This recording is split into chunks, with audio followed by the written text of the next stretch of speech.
Memoria Sur, un podcast de Diario Sur para hablar y disfrutar de la historia, con Ana Pérez Brián y Curro Fernández Sibaja. Espacio patrocinado por Cajamar, banca cooperativa. Hola Ana, ¿qué tal? Hola Curro, buenos días.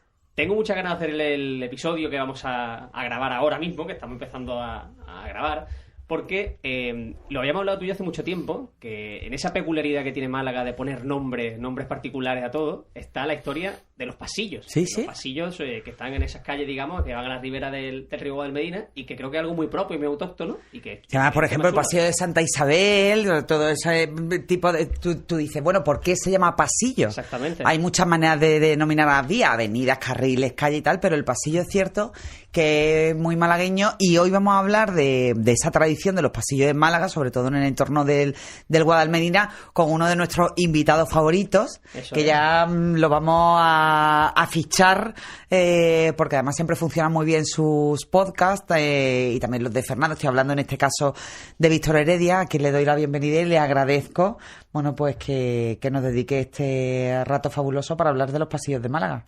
Nada, hola Ana, hola Curro, pues nada, siempre es un placer estar aquí con vosotros compartiendo este ratito. Para nosotros el placer es nuestro, porque de verdad que siempre que grabamos con vosotros sois muy generosos, y sobre todo porque, lo que digo, esta historia la hemos comentado muchas veces fuera de micro, que era algo que teníamos que ¿De dónde tratar. venían esos nombres? Exactamente, y que ya hicimos esos episodios sobre otros elementos de Málaga que llevan un nombre que realmente no es el nombre oficial, por así decirlo. Que lo bautizamos así. Exactamente, que creo que es una costumbre muy malagueña, así que hoy vamos a hablar de cuál es esa historia y por qué llamamos así en Málaga a los pasillos.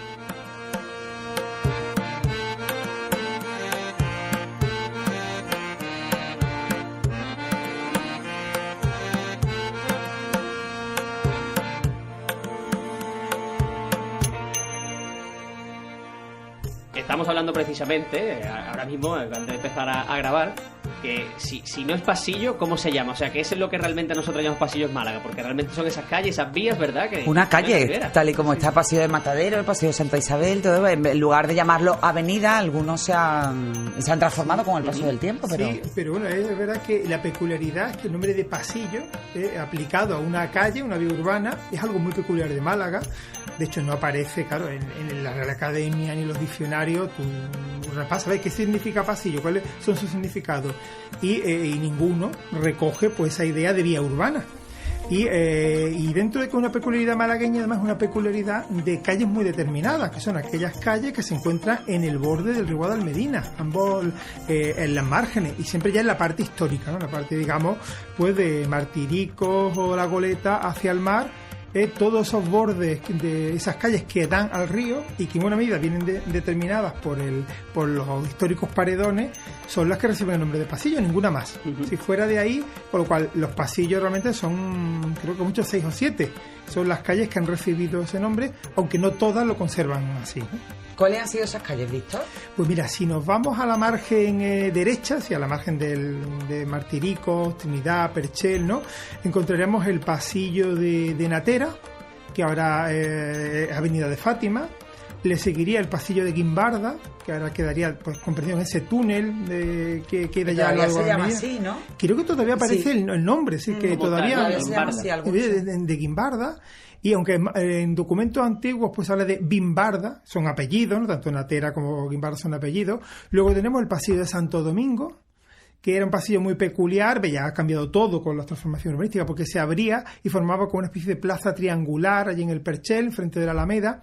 Y ya también en el lado del Perchel hay un cuarto pasillo que conserva la denominación, que es el pasillo del Matadero, que si ya pues prácticamente llega pues hasta casi el paseo marítimo, claro, ¿no? Es el final ya del río por ese lado, en dirección sur. Si nos vamos al otro lado, a la margen izquierda, la margen que ya linda con el centro, pues desde La Goleta hacia abajo tendríamos el pasillo de la cárcel, también llamado pasillo de San Rafael en su momento.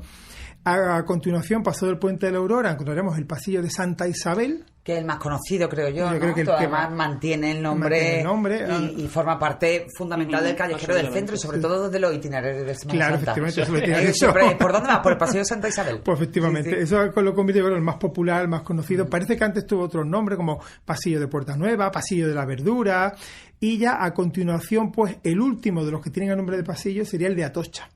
el pasillo de Atocha, que ya más adelante pues ya seguiría la calle Alemania tal, que ya ahí no ha habido históricamente nombre de pasillo, con lo cual tendríamos 4 en una margen y 3 en la otra, con lo cual ya tendríamos un total de 7 calles. No vamos a encontrar el nombre de pasillo fuera de ahí, fuera de esas 7, y ya algunas que pues, han cambiado el nombre, o sea, Avenida de la Rosaleda, Avenida de Fátima, con lo cual ya tenemos incluso oficialmente menos, pero todavía permanecen. Ahora iremos repasando la historia o lo que podemos ir comentando de esos 7 pasillos que forman esa ribera por ambos lados del río Guadalmedina, pero a mí me parece interesante, como tú dices en ese artículo, que quizás ese nombre pueda venir de la relación difícil que ha tenido Málaga siempre con el río, ¿no? Que siempre ha sido una relación complicada, tanto por eso, digamos, altibajo en el nivel del agua, tanto como por el hecho de que incluso a día de hoy seguimos planteando qué hacer con el río, qué podemos hacer con el debate eterno de la ciudad, qué se hace con el río, y el río ha sido fuente de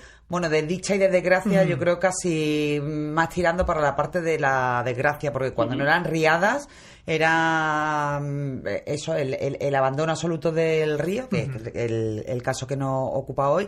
Y yo creo que precisamente, Víctor, el tema del nacimiento de esos pasillos era para determinar partes de la ciudad o partes del callejero que no formaban como entramado urbano como tal, sino que se iban construyendo a medida de que esa relación de la ciudad con el río iba cambiando. Eso es, claro, porque ¿cuándo surgen realmente? O sea, ¿cuál es el motivo por el que nacen esos pasillos? Pues mira, el nombre de pasillo, pues buscando en documentación antigua, en libros de la época, lo encontramos por primera vez a mediados del siglo XVIII, para allá, con esa misma idea de indicar esas calles que bordean el río, así que digamos solamente tienen un lado de edificio, el otro queda delimitado inicialmente por el espacio, por el propio cauce, y ya en el siglo XVIII, ante la reiteración de inundaciones y de riadas, cuando ya empiezan a construirse unas defensas, que son los famosos paredones, que ya van delimitando, van estrechando el cauce. O sea, que una de las intenciones no solamente es defender las calles, los barrios adyacentes de las crecidas del río, sino también la idea era estrechar el cauce para que de esa manera el agua fuera más rápido. Es un principio de dinámica de fluidos, ¿no? Cuanto el agua va por un cauce más estrecho, aumenta la velocidad. Igual el volumen, aumenta la velocidad. Entonces, con esa intención se van construyendo una serie de paredones, sobre todo en el siglo XVIII y más a finales. Y es claro, al construir esos paredones, en muchos casos los edificios se quedan muy cerquitas. Por eso yo planteo que una posibilidad del origen, como porque nace lo de pasillo, sea porque quedan calles muy estrechas entre ese muro y ya pues la fachada, ¿no? Eso puede dar la idea de la creación de esa especie de pasillo.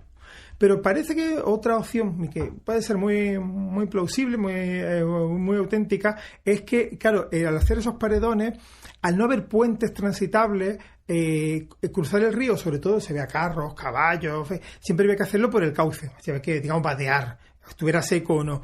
Y para ello se abrían unos pasos, que también llamados surtidas, tiene un nombre, pero claro, pasos, también pasillos, con lo cual esos pasos que se abrían siempre además con una forma muy particular, porque se abrían, digamos, con el lado que digamos, por donde podía venir el agua, pues se abría y quedaba de alguna manera protegido, con lo cual la entrada se hacía un poco en codo para intentar evitar que en caso de riada pues fuera un punto de infiltración de agua.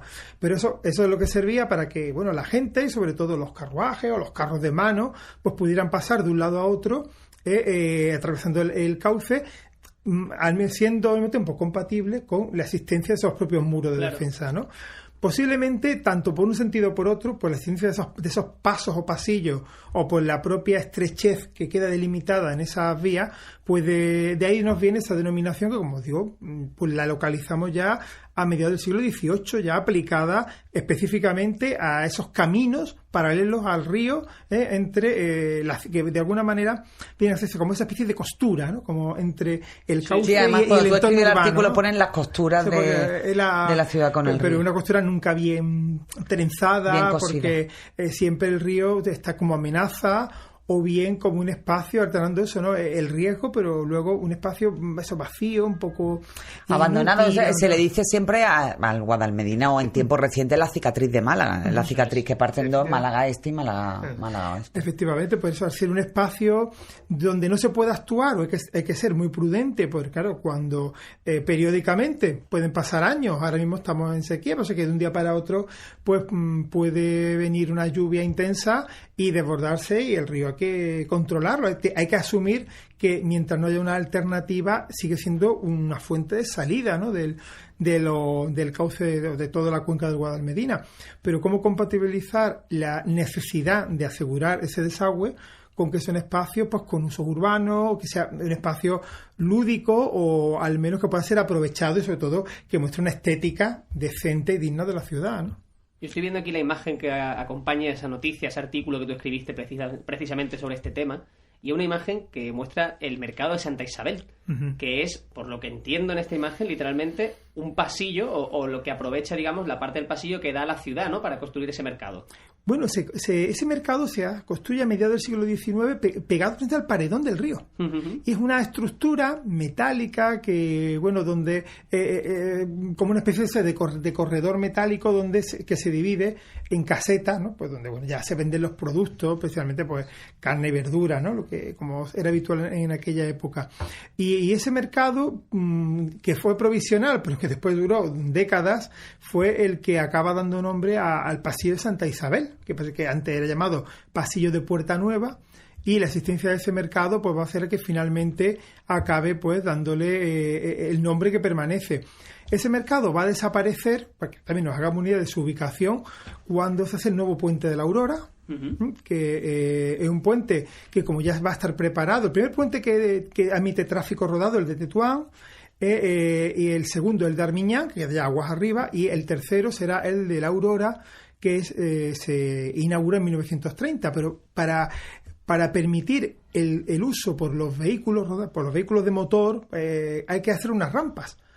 Ahora que las tenemos interiorizadas, ¿no? Pues que, la rampa de la Aurora, claro. Las rampas que hay tres, una por la calle Mármoles, bueno, y otras por otras a ambos lados de la Tribuna de los Pobres. Claro. Pues para hacer esas rampas hubo que demoler casas, hubo que cambiar el trazado de la calle Mármoles, implicaron una transformación muy profunda del entorno, y entre las cosas que hubo que demoler pues fue ese mercado de Santa Isabel, que desapareció a raíz de la construcción de estas rampas, ¿no? Que permitieron pues, eso, que los vehículos pudieran subir a una cota y a partir de ahí ya pues cruzar hacia el otro lado del río. Claro, porque al mismo tiempo entiendo que eran zonas que también, en este caso por utilidad, ¿no? Por esas rampas, como decimos, para atravesar esos puentes que cruzaban el río, pero que igualmente había muchas casas que se habían construido en una zona cercana al río que no eran seguras, porque entendemos, o hay que comprender que ese río en la zona norte llega ya hasta la zona de Ciudad Jardín prácticamente, esa conexión ya con lo que empiezan los montes de Málaga, ¿no? Por así decirlo. Sí, además la barriada de Ciudad Jardín, de hecho, responde a una actuación sobre el río. Ciudad Jardín está construido sobre un terreno que se gana el río para estrechar su cauce. Como os comentaba antes, la idea de estrechar el cauce para permitir que el río, en vez de extenderse de una manera en llano, más descontrolada, claro, pues el agua vaya más rápidamente, de esa manera llegue ante la desembocadura y sea menos dañina, pero en principio, pero así tiene menos posibilidad de escaparse, ¿no? Y de acabar anegando las zonas adyacentes. Así se va a construir va a aparecer el terreno propicio para el jardín.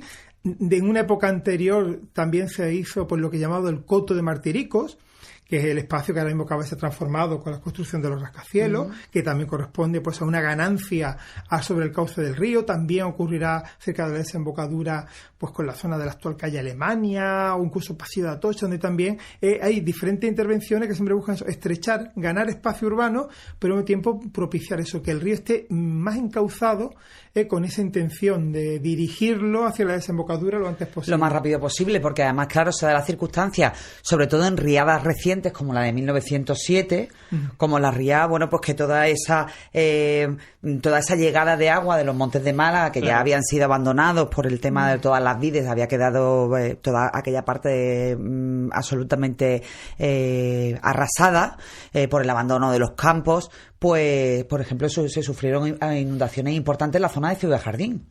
Bueno, ya, por supuesto, en la zona baja del Guadalmedina, pero... la zona alta. Hay una plaquita. Hay una plaquita, sí, efectivamente, de hasta aquí llegó el agua. Pero que veis que aparentemente la altura no es muy llamativa, ¿no? Pero ya nos habla de eso, de que ahí al tener un cauce muy ancho, pues claro, el agua se extendió anegando una superficie muy amplia. En otros lugares, ya más cercanos de la ciudad, se daba el caso de que en algunos puntos la cota del cauce era incluso más alta que la cota de las calles adyacentes, como ocurrió en la Trinidad. Por eso el agua se desbordaba con facilidad e inundaba y, claro, llegaba hasta las primeras plantas, con lo cual, evidentemente, dejaba bajo el agua a muchas casas, incluso con gente que se podía acabar ahogando en su propia vivienda. En la ría de 1907 fue un desastre, y de hecho en los documentos históricos se habla que en la parte concreta de la Trinidad, en el barrio, fueron los marengos los que fueron a rescatar... de manera casi instintiva a vecinos en las primeras plantas con las barcas. En las primeras plantas, o sea que como se puede... vemos ahora en las imágenes algunas inundaciones con los y ahí tenemos también las cotas en calle Carretería, en todo ese entorno de donde llegaba el agua. Se han quedado algunas huellas en calle Carretería, creo que es el número 15. La iglesia de San Juan también. La iglesia de San Juan. Y había una cuarta placa que estaba en la calle Ollerías, esquina Carretería, pero que al demoler el edificio, pues ahora mismo pues está en colección particular. Pero al menos que aparte de esas tres más conocidas, había una cuarta inscripción colocada en una casa que marcaba pues esa cota, que veo cuanto más cerca de la desembocadura, más alta es. Oye, ¿viste una curiosidad? ¿El pasillo del Matadero? ¿Por qué se llama así? Pues mira... ¿Por qué Matadero? Pues el Matadero, desde muy antiguo, desde el siglo XVI, el Matadero de la ciudad estaba situado en los alrededores del Convento del Carmen. Porque a partir del Convento del Carmen, cruzando el Arroyo del Cuarto, empezaba la llamada dehesa del Garabato, que era donde pastaban las reses que iban a ser sacrificadas. Entonces, claro, el matadero estaba en un extremo de la ciudad. Qué bueno. Y claro, las reses entraban y eran dirigidas pues al matadero. Ese matadero aproximadamente se reconstruyó en varias ocasiones, y para que nos hagamos una idea, estaba en la última manzana entre las calles Cuarteles y Salitre, aproximadamente, ¿no? Esa sería su ubicación. Y propició que además a finales del siglo XVIII se construye una plaza de toros provisional de madera, y eso determinó el callejero a tal punto que tenemos la calle Plaza de Toros Vieja, una calle Matadero Viejo que ya desapareció con las demoliciones del Perchel, y luego el pasillo del Matadero, que sí pervive, ¿no? en el callejero. Qué curioso, pero eso sería muy extramuros. Claro, en su momento eso estaba en la fuera, claro, que el Arroyo del Cuarto marcaba ya el límite de Málaga con el campo, con lo cual el Convento del Carmen, todo ese entorno, era ya el extremo del Perchel, pero claro, era un lugar, por tanto, alejado del núcleo urbano, ¿no? Y ahí es donde se instaló el Matadero durante muchísimo tiempo, y de hecho estuvo allí hasta que se trasladó a finales de 1928 pues al que luego hemos conocido como Matadero, ya pues en la zona de entre Carranque, cerca de Cruz de Humilladero, ¿no? Exactamente, sí. Hasta pues esa obra es de los años 20, y hasta ese momento pues el Matadero estuvo ubicado en ese entorno, bueno, seremos muy cerca de la estación, muy cerca de Vialia, ¿no? Podemos decirlo también. Pues me llama la atención porque yo siempre he pensado que precisamente ese nombre de Pasillo del Matadero venía precisamente porque ahí donde en su momento hubo una plaza de toros, como que pensaba que tenía esa relación con la plaza de toros, más que con el propio hecho de que hubiese un matadero. Pues como tal, ¿no? Matadero y plaza de toros estaban de algún relacionados, ¿no? Por su proximidad. Fue una plaza de toros que no duró mucho tiempo, pero que sin embargo sí ha quedado fijada su existencia en el callejero, y además, claro, el pasillo del Matadero, pues uno de los nombres un poquito que más repelús da, ¿no? Del callejero urbano, ¿no? Hay que decirlo, ¿no? Aunque bueno, tenemos ahora en Madrid, ¿no? Que también es espacio cultural, que el Matadero, ¿no? Pero no deja de ser un poco de el nombre sí se presta, y la Plaza de Toros, recordar que se trasladó ahí desde la Plaza de las Cuatro Calles, o la Plaza de la Constitución. Cuando ya se hizo insostenible el espectáculo taurino allí, bueno, pues se traslada a la zona del pasillo del Matadero. ¿Hay más curiosidades sobre algunos pasillos concretos? Tú, por ejemplo, destacas en este artículo que publicaste en Diario Sur en su día el pasillo de Atocha, que es realmente un pasillo ya desaparecido, que yo creo que eso también es interesante. Sí, un pasillo era pues, el más cortito, porque ya abarcaba desde el puente de Santo Domingo hasta prácticamente la Alameda principal, ¿no?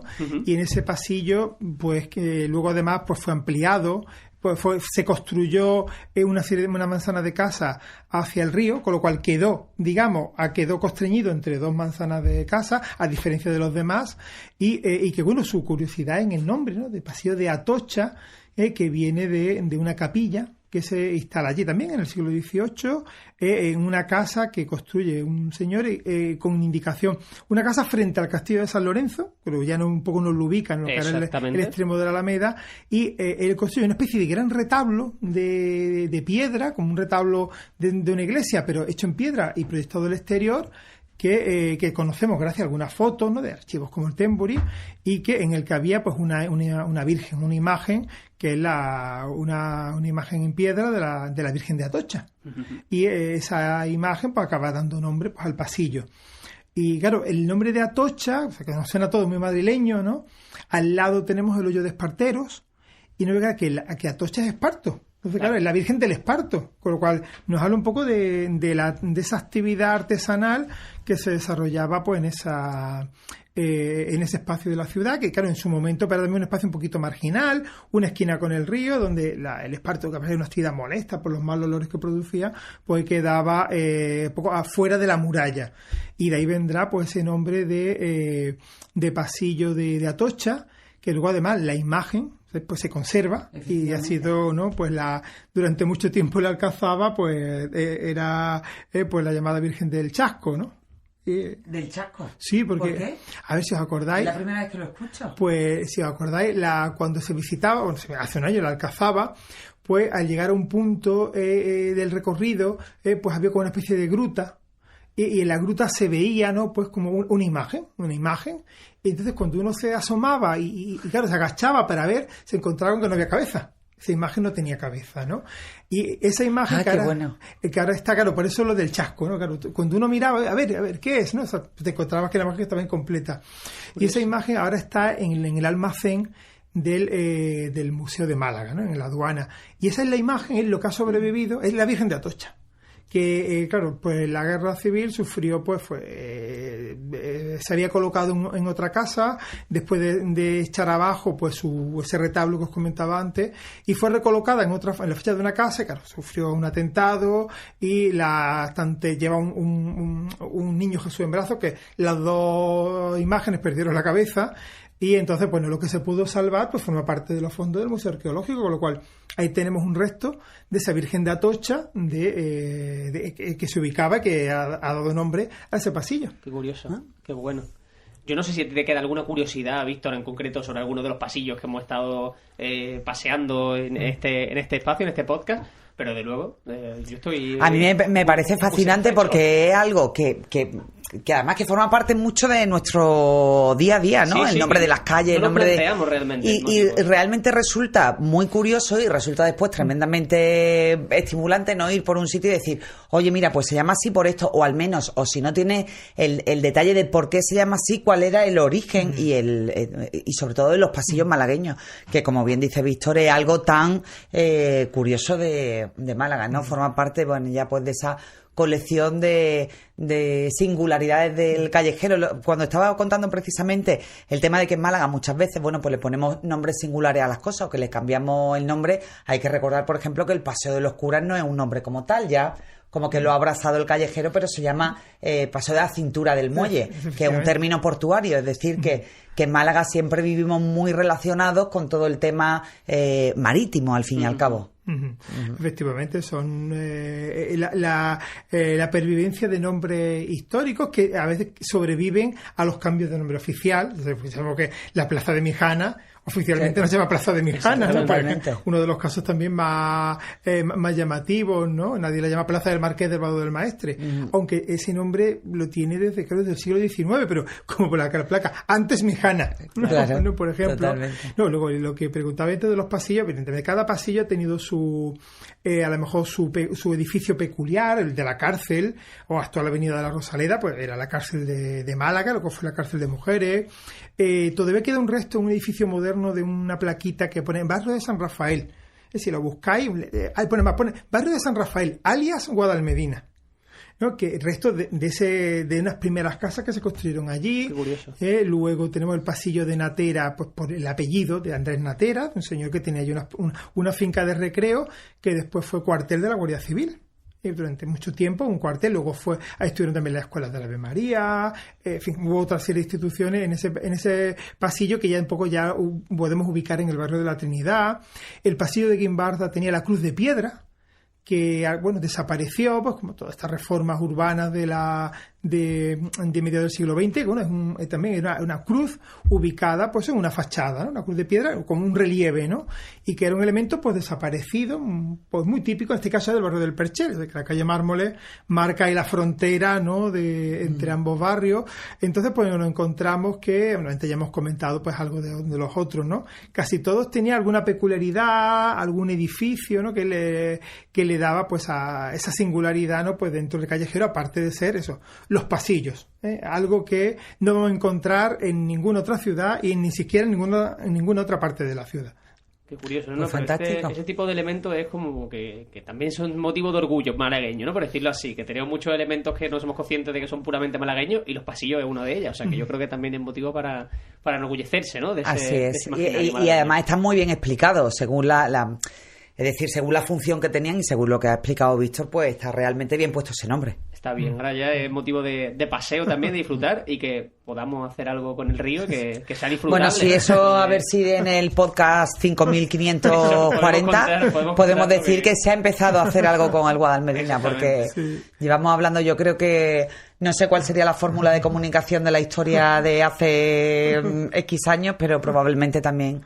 Bueno, pues el no saber qué hacer con el río Guadalmedina formaría parte de ese debate. Pues sí, es verdad que es un... Además, los pasillos son los miradores, al fin y al cabo, sobre el cauce, ¿no? Con lo cual... Se supone que tiene que ser un elemento añadido de belleza. Ahí está, yo creo que... Se incorpora el término mirador y yo creo que ahora es todo lo contrario, a una vergüenza. Efectivamente, porque las soluciones que se han practicado pues no han acabado de cuajar o requieren un mantenimiento que no se le ha realizado, o bueno, no tienen realmente una vocación de permanencia, de solucionar pues esa transición entre ambos márgenes, que no sea una barrera, sino que sea un elemento de unión, sobre todo si algo que se desvíe, ¿no? Pues ese cauce cada vez más complicado, porque la propia ciudad, al ir creciendo, pues va dificultando, ¿no? Buscar alternativas, pues hay que entender, que es el Guadalmedina, es el río de la ciudad, con lo cual lo que tenemos que intentar es que la ciudad conviva con el río, que forme parte de los ciudadanos, que sea un lugar de ocio lúdico, sin olvidar evidentemente por su función de punto de evacuación de esas posibles lluvias intensas que también vienen con nuestro y que clima. Vienen, ahora no las tenemos en la cabeza porque llevamos una época pues bastante prolongada de sequía, pero llegan y la historia de Málaga demuestra que cuando llega por todo lo alto. O sea que... Efectivamente, además no solamente el propio Guadalmedina, sino el arroyo de la Caleta, el arroyo Jaboneros por un lado, el arroyo del Cuarto por otro, así que todos esos arroyos menores, pero que bordean a su vez el Guadalmedina, pues todos presentan pues el mismo riesgo y todos en un momento dado u otro se han presentado con el idéntico peligro, ¿no? El riesgo tanto para los bienes como para las personas, con lo cual es algo que forma parte de nuestro clima y que tenemos que buscar soluciones que lo hagan compatible, ¿no? Pero que luego al mismo tiempo no sean espacios perdidos o por lo menos sean... Bueno, es que además ahí está el ejemplo de otras ciudades que han sabido integrar los cauces perfectamente. A mí me encantó la solución de Palma de Mallorca. Sí, efectivamente. Que tiene una solución muy sencilla también para una riera, como se llama allí, y donde en los márgenes hay vegetación, luego tiene forma de artesa y luego tiene una lámina de agua. Entonces tú ves el agua correr, pero te das cuenta y esa lámina no tiene más profundidad que un dedo, pero es suficiente para transmitirte la sensación de que el agua corre, fluye, ¿no? Se mantiene limpio, es una solución muy estética y luego que transmite vida, ¿no? Transmite, además, efectivamente, porque tiene una labor de mantenimiento. Y me pareció que es una de las soluciones más sencillas. Bueno, ahora pues, la reparación de las bermas, antes hemos hablado de los pasillos, pero ahora incluso esta actuación que se ha hecho ya aguas arriba, ¿no? De esas bermas, yo también he aprendido que existe la palabra berma, ¿no? Esos paseos sobre el cauce, que todavía pues hacen más evidente la necesidad de que se va a convertir en un espacio lúdico, de paseo, de recreo, pues también que el cauce esté a la altura. Efectivamente. Esos ríos, esos arroyos son cicatrices, como tú decías, por desgracia, en el mal sentido de la palabra urbanística en Málaga. Y yo espero que podamos contar en el podcast pues esa solución que se puede dar al río y que podemos también hacer uso y conectar incluso la ciudad con la excusa del río, y que no sea un elemento que nos separa, al contrario, sino que sea un elemento de unión y de conexión entre la ciudad. Eso, la permeabilidad entre ambas orillas, a veces pues que para tanto con el coche o simplemente andando hay que dar unos rodeos que crean unas barreras, no ya más allá de las sociales, sino que crean pues, unas barreras que incomunican a veces, ¿no? Pues determinadas zonas, que existiera una pasarela o un pequeño puente, pues sin duda facilitaría la creación de una ruta que ayudarían a dar vida, ¿no? También a muchas zonas, a ambos márgenes del río, ¿no? Y eso es una tarea también, yo creo que en la que se puede avanzar y conseguir eso, que el río sea cada vez menos barrera y sea más un paso, un punto donde se pasa y así de alguna manera recuperamos esos pasillos, ¿no? Esa idea del pasillo. Pues ojalá sea así. Víctor, mil gracias. Pronto vamos a hablar otra vez contigo para otro podcast que tenemos preparado y que tengo yo también ganas de contar, que me gusta especialmente. Así que de verdad que mil gracias, que siempre es un placer que nos acompañes. El placer es mío. Repetiremos muchas veces, Víctor. Ya sabes que ya formas parte de la familia de Memoria Sur. Bueno, muchísimas gracias. Ana, nosotros nos quedamos citados para la semana que viene. Yo espero que volvamos a tener historias buenas que contar, y yo creo que seguro. Sí, porque estamos preparando un buen final de temporada para esta tercera temporada de Memoria Sur. Así que mil gracias. A ti siempre, Curro.